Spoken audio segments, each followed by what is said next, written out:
I was appointed Secretary of State for Employment in January 1990, and I held that office until the 1992 general election. And my primary preoccupation with regard to the European Union during my time as Employment Secretary related to the Working Time Directive.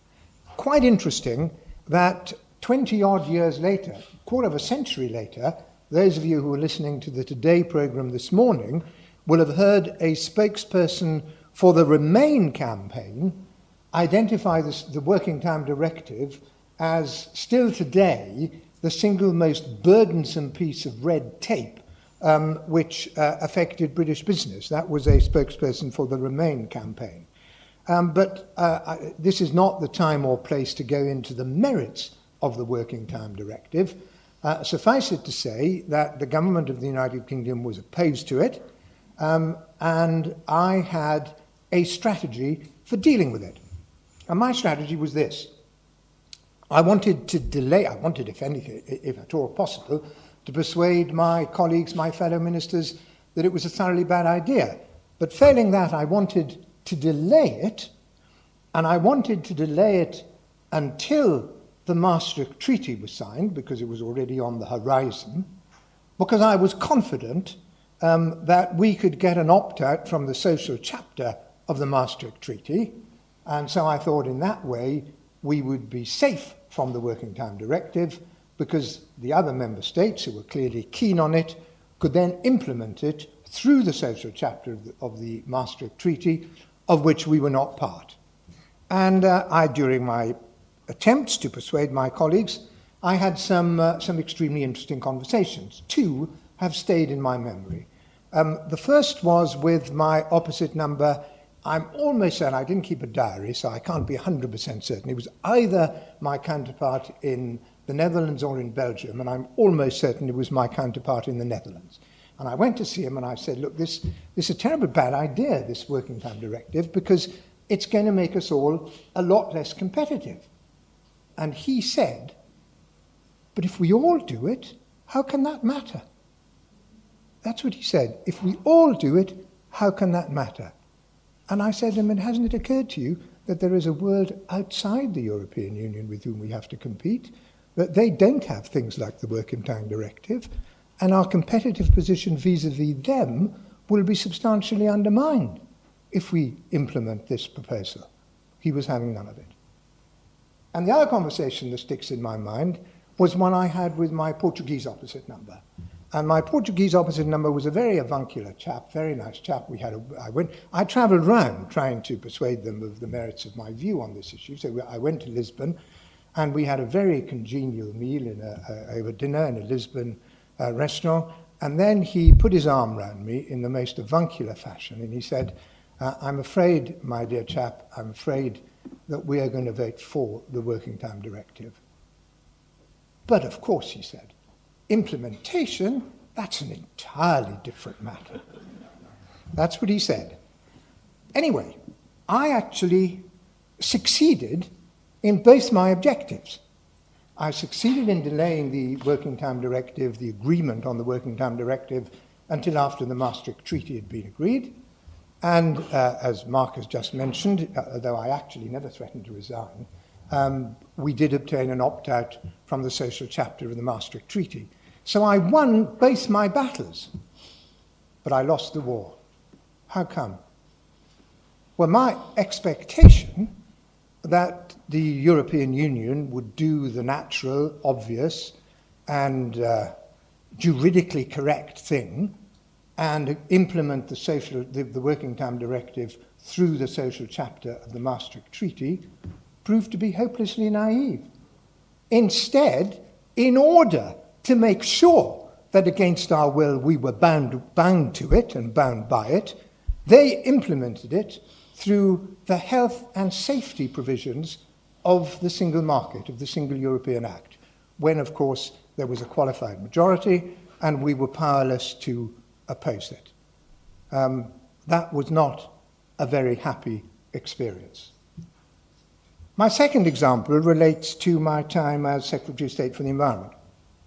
When I was Secretary of State for the Environment, I had to deal with some of the European rules on the quality of water, and in particular, the Drinking Water Directive. The Drinking Water Directive set standards for drinking water which were almost unattainable. They had very little, if any, scientific basis, and the standards which they sought to impose were extraordinarily demanding and very expensive to satisfy. And although we made great strides in our water quality, both drinking water and bathing water, following, dare I say, the privatization of the water industry for which I was responsible, there was a huge amount of investment and the quality of our water improved very, very substantially. Nevertheless, we were faced with infraction proceedings by the Commission on the quality of our drinking water. And I was astonished at this because there was no doubt whatever that the quality of our drinking water was far superior at that time to the quality of the drinking water in virtually every other member state of the European Union. And so I said to the Commissioner, I asked the Commissioner, in my intense frustration, the Commissioner was a very colourful fellow called Signor Ripa de Miana, I said to him, how can it be that you are instituting infraction proceedings against the United Kingdom when I know and you know and everyone knows that our drinking water quality is far superior to that in almost every other member state of the European Union? And he said, it's very simple. I don't get complaints from other member states. Other member states don't have Friends of the Earth. But Friends of the Earth complain to me about the standard of your drinking water. They say it's not up to the quality of the directive, and I therefore have a duty to take action against you. Well, as it happens, neither of those two bruising experiences were enough to make me, at that time, want to leave the European Union. I maintained, until very recently, what turned out to be the entirely naive view that it was possible to obtain real reform within the European Union. My view is that the European Union in its current form, with the rigid straitjacket of uniformity which it seeks to impose on countries as different as Finland and Greece, is completely unsustainable. But if it were possible, and I believe it was possible, to put in place a much more flexible structure which gave the member states much more room to breathe, so that not everyone had to sign up to everything. And the models and the precedents are there in the Euro and in Schengen and in the past in the social chapter. If it were possible to put in place a model which gave the member states that degree of flexibility, I would have been very happy for the United Kingdom to remain a member. And I clung to what proved to be that naive and idealistic dream until I saw the results of David Cameron's renegotiation. The Prime Minister set out to achieve far-reaching and fundamental change. That's what he said. Those were the words he used in his Bloomberg speech. And I believe that's what he wanted to achieve. I've never discussed with him in detail his blueprint for reform, but I believe that it wasn't a million miles away from what I had in mind. And I don't blame him for his total failure to achieve far-reaching and fundamental change. I blame instead those leading member states of the European Union and their governments who simply were not prepared to listen to his concerns, who simply were not prepared to contemplate real fundamental and far-reaching reform, and who remain, in my view, absolutely blinkered, wedded to this idea of ever closer union.